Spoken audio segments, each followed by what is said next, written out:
when you come to a city afresh with a new pair of eyes, it's not somewhere I've been before, you take things in a way on face value. You see what you see and it impacts on you. And whilst at the same time you could do lots of research into the history and understand and build things up from ground, on the other hand, I think it's quite interesting just to be stimulated by the physical built environment. And most of what I have seen is sort of the outsides of buildings. So then it becomes ironic that we're designing the interior of the building. But there were certain details. It's the use of the brass and the gilded metalwork. I forget which church it is, the cathedral here, which has the brass detail on the plinths of the columns, which is something that we used in here. So what you end up with, I think, is a distillation of a Western interpretation of St. Petersburg when one sees it. Because again, I know that there are comments that what we've done in the interior seems quite English. To me, it doesn't seem that English, and it's less English or British than we would do in Britain. So it's quite interesting that there is something inherently in my approach which is culturally grounded in where I come from. But from where I see it, it is actually filtered and moderated by my experience of St. Petersburg. And then there were practical things as well in terms of earlier schemes that we did, which is less to do with the architecture and the historic environment. It's more to do with basically the latitude and how dark it is a lot of the year and how cold it is. And then we had done schemes which were quite dark and quite dramatic, and everyone's saying, no, you can't do this because we don't have that much daylight. It needs to be bright. It needs to be sort of fresh. So we had to respond on a sort of practical level to things like that. But basically, St. Petersburg is, an incredibly, obvious to say, very handsome, very beautiful, very extraordinary city. So I think these principles of proportion, handsomeness, sort of elegance, I think then inform the interior, in which case it's quite, again, compared to some of the earlier schemes we did, where we've ended up, I think it is essentially quite classic and classical, and therefore appropriate, I think, to the city and to the building. The style, well, we named this style because when we did the concept designs for Artview House, we did about 5 different presentations, 5 very, very different schemes. And we had one called Manhattan Modern, which was quite sort of Art Deco. We'd had another one which was very clubhouse, which was sort of very clubby, gentleman's club, but quite sort of modern.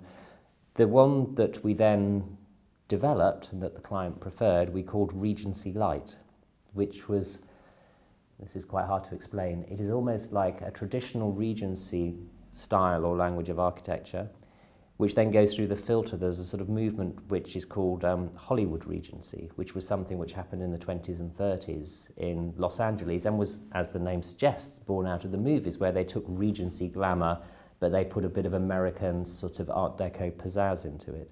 So we've almost taken that, which is, if you like, a sort of simplified but slightly deco version of Regency, and brought it through a British filter and St. Petersburg into what we've proposed here. So there are elements of Regency, of Art Deco, of traditional English architecture with this sort of sensibility towards St. Petersburg, which collectively come together in what we've proposed.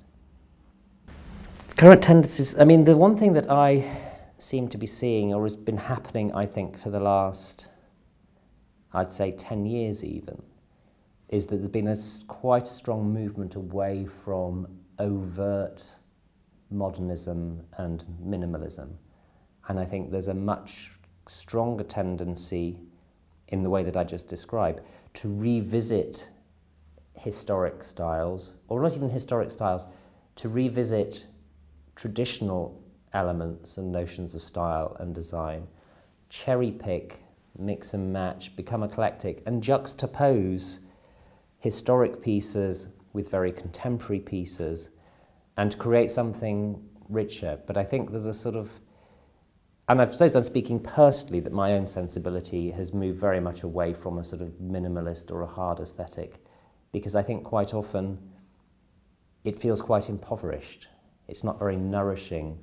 And I think when you're in a space, you need lots of things for your eye to rest on, to create interest, to stimulate you, and so on and so forth. I think if you work from the large scale to the small scale, I think what makes an exquisite interior is something which really understands and works from the big picture to the sort of the small details. So if you begin with the big picture, the first thing is space.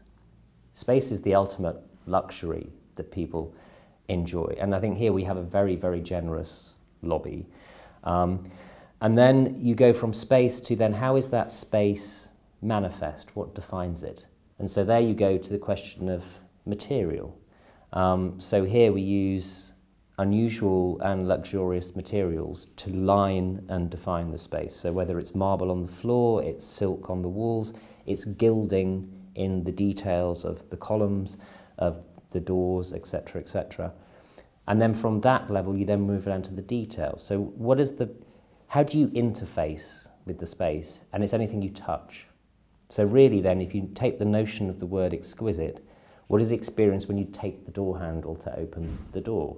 Does it feel like a cheap piece of aluminium? Or in this case, is it a beautiful piece of sort of lead crystal glass, held in brass clamps? And that's the thing that you notice because your eye is focused, and then you move through the space and then it expands and you see the detail. And the lighting, I think, is probably the last thing that then brings all of those together, how you create ambience and atmosphere, but then you basically give accents and draw your eye and attention to the particular details that you've done. I think zones is slightly misleading. We have to understand, if you like, the function of this space. It's a lobby. It's how the building it presents itself to the residents and to visitors of those residents. So it's creating an impression. And in creating that impression, rather than actual functional zones, because I think there's a big question as to how, is somebody really going to sit by the fireside and curl up and read a book? No. Are they going to sit at that desk and are they going to work? No. But what will happen is people will wait for somebody coming down in the elevator or a car's coming to pick them up, so they will sit and wait. So they will pause in the space. So the zones, as they're described, I would prefer to call it, it's like creating a mise en scène. So you propose a possibility. So you create a space in front of the fireplace, which in your mind says that is inviting. And I might sit down there and wait for my friend by the fire. The desk, all it does is it engages your imagination. You think, I could sit down there, look out on the garden, write a letter, do some work. And that is sort of nourishing, that is engaging. But as I say, I don't think you're ever likely to do it. Then we have another space where there's more sort of social seating, where a few people might sit and pause and again wait for other people, whatever they're doing. But again, it's presenting an invitation where you might sit, where you might pause. So again, not functional zones, but the mise en scène, the invitations, the possibilities is how I'd see it. If you did something which was absolutely the zeitgeist, on the money in that moment, it can go either, because if you do it really well, that will become a classic interior because it will be the best moment, and the best example of that moment in time. So if you wind the clock back, if you took one of the most perfect Art Deco interiors, for example, that had happened, that should stay there forever because it's a piece of history. But then if you take somebody, at the same time, somebody did a very mediocre Art Deco interior, it shouldn't last because that was just following the trend that was prevalent. It was kind of fine, but actually that will date because it's the wannabe version. So really, it's about quality. So if you do a really great interior, it should transcend and become something that's a historical marker and should sort of be preserved or should survive by virtue of its quality. If it's a mediocre thing, then that's last season, 10 years on, you do the next thing.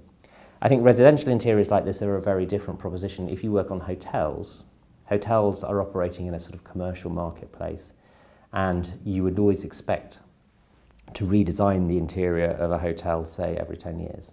And I'm working on 2 projects in Ireland, one in Belfast, one in Dublin. The hotel in Dublin I first designed 20 years ago. We redid it 10 years ago. And we're now gutting and completely redoing the hotel again, which is an odd one because you're undoing your own work, but they can't compete in the marketplace with an interior that is 10 years old because new hotels come along and then there you have to follow the trends and do something new. Residential interiors, I would like to think that this interior, because it is very, I think, integral to the building and responds to the building, and is essentially quite conservative but high quality, I think should have a very long lifespan. You know, I think furniture will wear, tear, change, but I think essentially it will last for a long time. I think we've created something which is very inviting, warm, comforting, elegant, sophisticated, though I say so myself. And then texture, I think, is the second part of that, and I think you can never underestimate how important texture is. So again, the wall covering, having the silk on the walls, you don't just see a flat, dead colour. So if you look at the walls in here, I mean, it's a very beautiful paint, and I know what sort of paint this is, but it's very chalky and absorbs the light. But what you see is what you get. You're not drawn to it. You don't want to touch it. There's no extra layer of richness. And then sort of just texture in the finishes. You know, the columns here, scalloping, shaping, beautiful plaster work, which again, you know, you want to touch and feel just how smooth that is. In England, is to have white doors, have that sort of cleanness and freshness, which is definitely something we wanted to do here. And again, in the spirit of keeping the interior space quite light and quite fresh. The lifts, basically, we have sort of condensed the principles of the design that we have through the lobby into the lift car. So we have the sort of the lacquered brass, we have the panelling, and we have the decorative motif that we have again in the door screens. So it's a very sort of compressed space, but the thing that you tend to do in a lift is you're just sort of standing there, sort of looking around, so you can never underestimate how important it is. And then we've tried to introduce lighting in there, which is quite special. So we have a concealed cove light, which gives reflected light. Then we have this sunburst brass feature pendant lamp, which sits in the centre of the lift. So it becomes this sort of decorative focus in things. So it's a perfect sort of capsule, really, of the design motifs that we have throughout. The response is very cognizant that this is a very prestigious building, that this is for informed purchasers who probably own other properties, who have international portfolios of properties.